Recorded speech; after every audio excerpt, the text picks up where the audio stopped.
చాలామందికి brain tumour symptoms అంటే కామన్‌గా కొన్ని సిమ్టమ్స్ పైన అవగాహన ఉంటుంది. సో, ఇప్పుడు నేను చెప్పబోయే కేసులు చాలా డిఫరెంట్ వెర్షన్స్ ఆఫ్ కేసులుంటాయి. బట్ చాలామంది ఈజీగా ఈ సిమ్టమ్స్ అసలు బ్రెయిన్‌కి సంబంధం ఉందా అని డౌట్ వస్తుంటది. చాలామంది కూడా న్యూరో డాక్టర్ దగ్గరికి రావడానికి చాలా టైం తీసుకుంటారు. మల్టిపుల్ కన్సల్టేషన్స్, మల్టిపుల్ ఒపీనియన్స్ చాలా సార్లు వేస్ట్ అయిపోయి ఉంటాయి. సో, ఫస్ట్ కేస్ వచ్చేసరికి వైజాగ్‌లో ఉండే ఒక అబ్బాయి వాళ్ళ ఫ్యామిలీ ఇక్కడ తుక్కుగూడలో ఏదో వర్క్ కోసం వచ్చి ఇక్కడ సెటిల్ అయిపోయారు. సో, ఆ అబ్బాయిది ముందు ఏం తింటున్నా కూడా కొంత దగ్గు రావడం జరిగింది. సో, దగ్గు కోసమని routine over the counter medication బయటికెళ్ళి తీసుకోవడం, ఆర్ఎంపీ దగ్గర చూపించుకోవడం అనేది ఒక 2, 3 మంత్స్ చేశాడు. తర్వాత కొన్ని రోజుల తర్వాత ఈఎన్‌టీ డాక్టర్ దగ్గరికెళ్ళాడు. ఈఎన్‌టీ చెకప్ చేపించుకున్నాడు. వాళ్ళు చెప్పారు, అక్కడ పారాలిసిస్ ఉంది కొంత అని. కొంత నెగ్లెక్ట్ చేశారు. మళ్ళీ దగ్గే గదా అని.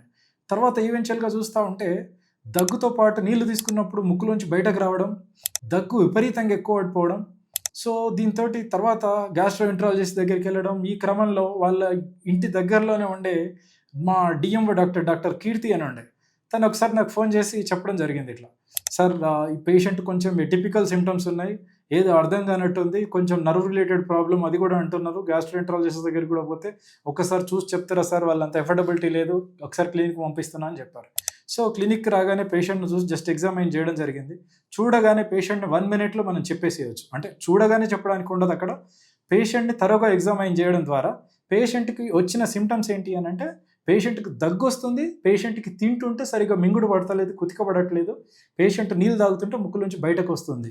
ఈ లక్షణాలన్నీ కూడా క్లియర్‌గా లోవర్ క్రేనియల్ నర్వ్ పాల్సీస్ అంటారు. అంటే బ్రెయిన్ నుంచి 12 జతల నరాలు బయటకొచ్చే వచ్చే ఉంటాయి.